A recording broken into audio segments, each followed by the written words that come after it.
내년도 시간당 최저임금이 올해보다 7.2% 350원 오른 5,210원으로 결정됐습니다. 노무라증권은 한국의 내년도 최저임금 7.2% 인상 결정으로 내년 임금 소비가 증가하고 물가 상승률도 3%로 높아질 것이라고 전망했습니다.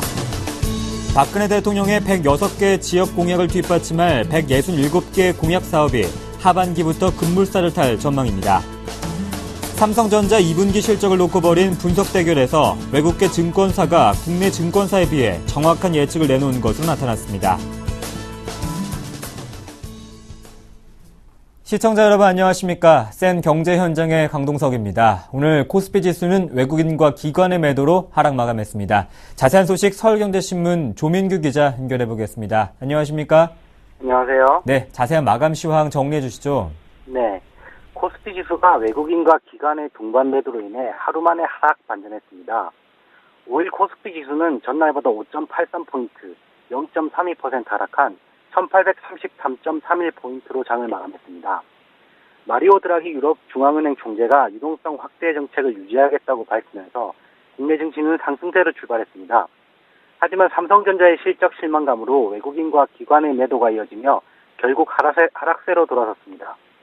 개인이 2,387억 원어치를 순매수했지만 외국인이 1,500억 원, 기관이 959억 원어치를 순매도하며 지수를 끌어내렸습니다. 프로그램 매매는 150억 원의 매도 우위를 나타냈습니다.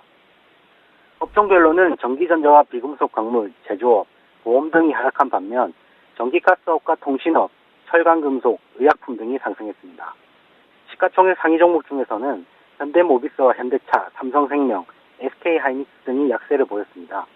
반면 한국전력이 2.77% 올랐고 포스코와 기아차, 신한지주도 상승세를 나타냈습니다. 이 밖에 한국가스공사가 국제신용평가사 피치의 국내 공기업 신용 등급 상향 소식에 6.26% 상승했습니다. 네, 오늘 삼성전자가 2분기 잠정 실적을 발표했습니다. 시장 예상치인 10조 원을 밑도는 9조 5천억 원으로 시장에서의 실망감을 줬었는데요. 전문가들은 삼성전자의 주가 어떻게 전망하고 있습니까? 네, 삼성전자가 2, 4분기 사상 최대 실적을 올렸지만 시장 기대치에는 미치지 못해 주가는 하락했습니다. 증시 전문가들은 삼성전자의 주가가 단기적으로는 시장의 심리적 요인과 불안한 수급 상황 탓에 추가 조정을 받을 수 있겠지만 탄탄한 실적에 힘입어 서서히 반등할 것으로 보고 있습니다. 5일 오전 삼성전자가 2, 4분기 잠정 실적을 발표한 후 개장한 유가증권 시장에서 삼성전자의 주가는 하락세로 출발해 한때 전일 대비 4% 이상까지 떨어졌습니다. 그러나 마감 직전 개인들이 매수에 나서자 낙폭을 줄이며 3.80% 하락한 126만 7천 원에 거래를 마쳤습니다. 기관과 외국인이 각각 1,688억 원, 1,295억 원어치의 삼성전자 주식을 내던졌지만 저가 매수 기회라고 판단한 개인은 2,949억 원을 순매수했습니다. 이날 삼성전자 주가가 4% 가까이 하락한 것은 삼성전자가 밝힌 9조 5천억 원의 영업이익 규모가 시장 기대치인 10조 1천억 원에는 미치지 못했기 때문입니다. 삼성전자의 분기 기준 잠정 실적이 시장 예측치를 밑돈 것은 2년 만에 처음입니다. 송종호 KDB 대우증권 연구원은 영업이익 10조 원 안팎을 기대했지만 실망스러운 실적을 기록했다며 비중이 큰 통신 부분이 마진이 낮아졌고 마케팅 비용도 예상보다 많이 쓴 것으로 보인다고 진단했습니다. 전문가들은 삼성전자 주가가 당분간 약세를 이어갈 것으로 보고 있습니다. 현재 주가의 실적 부진 우려가 이미 반영되어 있지만 이날 주가 하락에서 보듯 투자자들의 실망감이 적지 않기 때문입니다. 노근창 HMC 투자증권 연구원은 통상 삼성전자의 잠정 실적이 기대에 못 미치는 경우 확정 실적이 나올 때까지는 주가가 약세를 보였다며 확정 발표 전까지는 주가가 기간 조정을 거칠 것이라고 전망했습니다. 하지만 국내외 가릴 것 없이 현재의 삼성전자 주가가 실제 기업 가치 대비 싸다는 점에 대해서는 동의합니다. 또 여전히 사업 구조가 탄탄하고 하반기에는 실적 개선이 기대되는 만큼 장기적으로는 반등이 가능할 것이라는 분석입니다. 미국 금융정보업체인 샌퍼드 버스타인은 삼성전자 주가는 그 어느 때보다 저평가되어 있어 매우 매력적인 가격이라며 하반기에는 휴대전화 사업 수익이 늘어나고 메모리 칩 가격이 상승이 D램과 낸드 플래시 메모리 부분의 실적을 이끌 것이라고 전망했습니다. 김성인 키움증권 이사도 현재 삼성전자의 주가는 절대적으로 저렴한 수준이라며 올해 전체로 영업이익 4조 5천억 원 달성은 무난해 보인다고 말했습니다.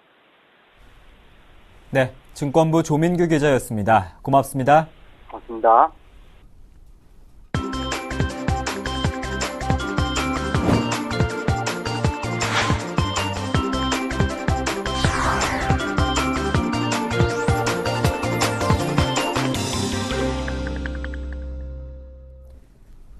오늘의 주요 뉴스입니다. 내년도 시간당 최저임금이 올해보다 7.2%로 350원 오른 5,210원으로 결정됐습니다. 최저임금위원회는 7차 전원회의에서 이같이 내년도 최저임금 인상안을 심의 의결했다고 5일 밝혔습니다.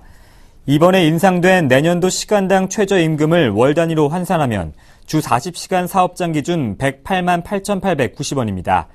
최저임금위원회는 이번에 인상된 최저임금이 저소득 근로자 256만 5천 명에게 혜택을 줄 수 있을 것으로 추산했습니다.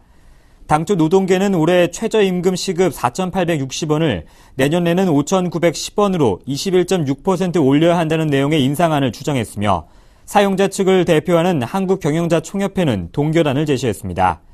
지난 1988년 도입된 최저임금제는 1인 이상 사업장의 모든 근로자에게 적용되며 근로자의 생계비와 유사 근로자의 임금, 노동 생산성, 소득 분배율 등을 고려해 결정됩니다. 노무라 증권은 한국의 내년도 최저임금 7.2% 인상 결정으로 내년 임금 소비가 증가하고 물가 상승률도 3%로 높아질 것이라고 전망했습니다. 권영선 노무라 수석 이코노미스트는 보고서에서 이번 최저임금 인상 결정이 향후 임금 협상에 어느 정도 영향을 미쳐 내년에 전반적인 명목임금 인상률이 높아질 것으로 본다고 밝혔습니다. 노무라 증권은 명목임금 상승이 특히 서비스 산업에서 최종 가격에 반영됨에 따라 소비자 물가 상승률은 올해 1.5%에서 내년 3%로 상승할 것이라고 전망했습니다. 노무라 증권은 현재의 낮은 물가 상승률은 일시적인 것일 뿐이며 디플레이션 우려는 과장됐다고 판단한다고 덧붙였습니다. 또 한국은행이 기준금리를 내년 상반기까지 현행 2.5%로 유지하다가 잠재 성장률과 실질 성장률적 격차가 좁혀지는 내년 하반기까지 2.75%로 인상할 것이라고 전망했습니다. 박근혜 대통령의 106개 지역 공약을 뒷받침할 167개 공약 사업이 하반기부터 급무살을 탈 전망입니다. 기획재정부는 이런 내용을 담은 지역 공약 이행 계획을 확정해서 5일 발표했습니다. 96개 신규 사업에 84조 원, 71개 계속 사업에 40조 원 등 국비와 지방비, 민자를 포함해 모두 124조 원이 투입됩니다. 167개 공약 사업을 지역별로 보면 경남이 14개로 가장 많고 대전, 경북, 제주가 각각 13개, 부산, 강원이 12개, 전남과 인천, 광주가 11개 순이었습니다. 이미 사업이 진행 중인 진주에서 광약 복선 전철과 새만금 내부 개발, 포항에서 영덕 간 고속도로 등 71개 계속 사업에는 40조 원이 투입됩니다. 신규 사업 96개에 대한 소요 재원은 사업 내용이 확정되지 않은 데다 예비 타당성 조사 등 사전 절차가 필요해 총액만 84조 원이 제시됐습니다. 삼성전자 2분기 실적을 놓고 벌인 분석 대결에서 외국계 증권사가 국내 증권사에 비해 정확한 예측을 내놓은 것으로 나타났습니다. 5일 발표된 삼성전자의 2분기 영업이익은 국내 증권사 26곳의 평균 전망치 10조 2천억 원에 못 미치는 9조 5천억 원으로 나타났습니다. 국내 증권사들은 지난달 JP모건의 리포트가 삼성전자의 주가를 뒤흔든 이후에도 2분기 영업이익이 10조 원 이상이 될 것이라고 전망했습니다. IM투자증권과 대신증권은 최고 전망치인 10조 4천억 원을 제시했으며 KB투자증권과 신한금융투자, 하이투자증권이 10조 3천억 원을 제시했습니다. 영업이익 10조 원 미만을 예상한 증권사는 현대증권과 하나투자증권, 미래에셋, 신영증권 등 4곳에 불과했습니다. 반면 외국계 증권사의 분석은 국내 증권사보다 실적치에 접근했습니다. JP모건은 삼성전자 2분기 영업이익을 9조 7천억 원으로 제시했고 골드만삭스는 9조 6천억 원으로 예상했습니다. 외국계 증권사들이 2분기 실적이 정점이라는 전망을 내놓고 있지만 국내 증권사들은 3분기에 스마트폰 부문의 수익성이 개선될 여지가 크다며 반박하고 있는 상황이어서 3분기 실적 전망을 놓고 국내와 외국계 증권사 간의 예측 대결이 다시 한번 벌어질 전망입니다. 검찰이 김종신 전 한국수력원자력 사장을 뇌물수수 혐의로 전격 체포했습니다. 부산지검 동부지청 원전비리 수사단은 지난 4일 밤 서울에서 김 전 사장을 체포해 조사 중이라고 밝혔습니다. 검찰은 또 김 전 사장의 서울 성동구 자택 등을 압수수색해 컴퓨터와 이메일, 관련 서류 등을 확보해 정밀 분석에 들어갔습니다. 김 전 사장은 모 원전 설비 업체로부터 수천만 원을 받은 혐의를 조사받고 있습니다. 김 전 사장은 2007년 4월부터 한수원 사장을 맡아 사상 최초로 연임에 성공해 지난해 5월까지 재직했습니다. 이 기간 동안 JS전선의 제어 케이블을 비롯한 원전의 안전과 직결되는 주요 부품의 시험 성적서가 대거 위조되고 불량 부품이 원전의 무더기로 납품돼 원전 고장과 발전 정지 사태가 발생했습니다. 태국 정부는 3,500억 바트 규모의 수자원 관리 사업과 관련해 향후 몇 개월 내에 정식 계약을 체결할 준비를 하고 있다고 밝혔습니다. 태국 부총리는 4일 수자원 관리 사업과 관련해 법적 문제가 발생할 가능성이 없다면서 이같이 말했습니다. 그의 발언은 중앙행정법원이 수자원 관리 사업의 수주 계약을 체결하기 전에 정부가 주민 의견 수렴을 위한 공청회와 환경 영향 평가를 하라고 판결한 뒤 나온 것입니다. 태국 부총리는 공청회를 실시한 뒤 그 결과를 사업 계약에 반영하는 데 문제가 없을 것이라고 강조했습니다. 남북한이 내일 개성공단 문제를 해결하기 위해서 실무회담을 개최하기로 했습니다. 자세한 소식 서울경제신문 권경원 기자 연결해 보겠습니다. 안녕하십니까? 네, 안녕하세요. 네, 이번 실무회담은 어떤 과정을 거쳐서 회담 성사에 이르게 됐습니까? 네, 남북한이 개성공단 문제 해결을 위한 남북 당국 간 실무회담을 내일 오전 10시 판문점 북측 지역 통일각에서 열기로 합의했습니다. 앞서 북한은 지난 3일 개성공단에 진출한 우리 기업들의 방북을 받아들이겠다는 발표를 했고, 이에 대해 우리 정부는 어제 판문점 통일각이나 평화의 집에서 실무회담을 하자는 역제안을 한 바 있습니다. 이후 북한은 회담 개최에는 동의하지만 장소를 판문점 대신 개성공단 내 종합지원센터로 하자는 의견을 전달하는 등 장소 문제를 놓고 남북한이 진통을 겪기도 했습니다. 하지만 정부가 판문점이나 경의선 우리 측 출입사무소에서 회담을 열자는 입장을 다시 전달하고 북한이 이를 받아들이면서 회담을 제의한 지 약 10시간 만에 합의가 이루어졌습니다. 네, 지난달 남북당국 회담에서는 하루 전에 수석 대표의 경 논란을 두고 무산됐었는데 이번엔 문제가 없습니까? 정부는 이번 실무회담에 서호 통일부 남북협력지구 지원단장을 수석 대표로 하는 3명의 대표단을 보내기로 했습니다. 북한의 경우 개성공단을 담당하는 박철수 중앙특구개발지도총국 부총국장을 단장으로 한 3명의 대표가 나올 예정입니다. 이는 남북한 모두 국장급이 수석 대표로 나서는 셈이어서 지난달 남북 당국 회담처럼 경 문제로 인해 회담 자체가 결렬될 가능성은 없을 것으로 보입니다. 지난달 남북 당국 회담의 경우 정부는 김남식 통일부 차관을 수석 대표로 하는 대표단 명단을 북측에 전달했지만 북측에서 장관이 아닌 차관이 수석 대표로 나선다는 점을 문제 삼으며 회담이 무산된 바 있습니다. 네, 이번 실무회담에서는 어떤 의제가 논의될 것으로 보여집니까? 네, 이번 실무회담 의제는 개성공단 문제에만 집중돼 있습니다. 정부는 어제 회담을 제안하면서 개성공단 시설 및 장비 점검 문제, 완제품 및 원부자재 반출 문제, 개성공단의 발전적 정상화 문제 등 3가지를 의제를 제안했고 북한은 이를 받아들였습니다. 이 중 개성공단 장비 점검과 원부자재 반출 문제의 경우 이미 남북한 간에 상당 수준의 합의가 이루어진 상태여서 큰 무리 없이 합의가 이루어질 것으로 예상됩니다. 하지만 문제는 개성공단 정상화와 관련된 부분입니다. 정부의 경우 개성공단 정상화를 위해선 북한의 일방적인 폐쇄를 막을 수 있는 재발 방지책을 마련해야 한다는 입장입니다. 또 재가동을 하더라도 글로벌 스탠더드에 맞는 공단 운영이 필요하다고 보고 있습니다.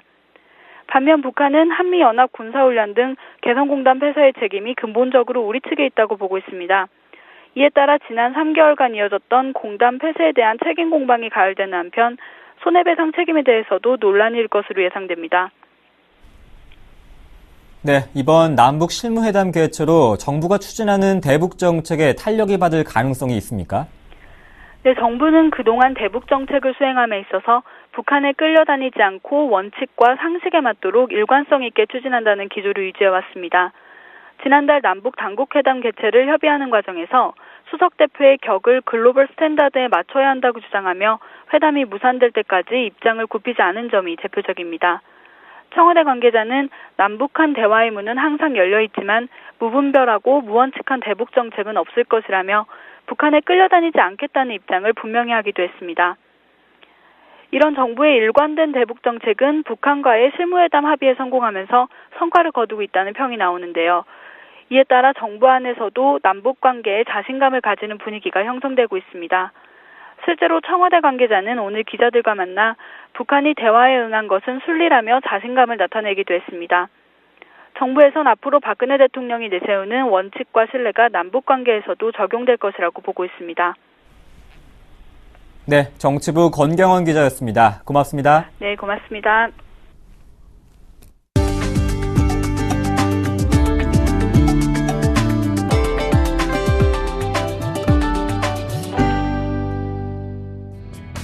SK이노베이션이 중국 베이징 전공, 베이징 자동차 그룹과 손잡고 전기차 배터리 합작법인을 공동 설립한다고 밝혔습니다. 세 개사는 총 10억 위안, 약 1,900억 원을 투자해 빠르면 9월 말 합작법인을 세울 예정입니다. 합작법인은 2014년 하반기까지 베이징에 연간 10,000대분의 전기차용 배터리팩 제조 라인을 구축하고 2017년쯤 생산 규모를 2만 대 분량으로 확대할 계획입니다. 자체 생산 기반을 구축하기 전까지는 SK이노베이션이 서산 전기차 배터리 공장에서 생산한 배터리셀을 독점 공급하기로 했습니다. 베이징 전공은 배터리팩 생산을, 베이징 자동차는 이 배터리를 탑재한 전기차 개발을 각각 주도할 예정입니다. 올 연말에 출시될 예정인 현대자동차 제네시스의 모태가 될 컨셉트카 HCD14이 2013 북미 올해의 컨셉트카상에서 최고의 컨셉트카에 선정됐습니다. 2002년 시작해 올해로 12회째를 맞은 이 상은 로스앤젤레스 모터쇼, 디트로이트 모터쇼, 토론토 모터쇼 등 북미 시장에서 열린 모터쇼에서 공개된 컨셉트카 중 최고의 컨셉트카에 주어집니다. 삼성전자가 대학생들의 직장 선호도에서 10년째 1위를 차지했습니다. 취업포털 인크루트는 전국 4년제 대학교 재학생 747명을 대상으로 설문조사한 결과 8.4%가 삼성전자를 일하고 싶은 기업으로 꼽아 조사를 시작한 2004년부터 10년째 1위에 올랐다고 5일 밝혔습니다. 이어 아모레퍼시픽이 5.8%의 선택을 받아 2위에 올랐습니다. 아모레퍼시픽이 대학생이 일하고 싶은 기업 상위 10위권 안에 진입한 것은 이번이 처음입니다. 대한항공, NHN, CJ제일제당, 한국전력공사가 그 뒤를 이어 상위 5위권을 형성했습니다. 7월 5일 센 경제 현장이었습니다. 고맙습니다.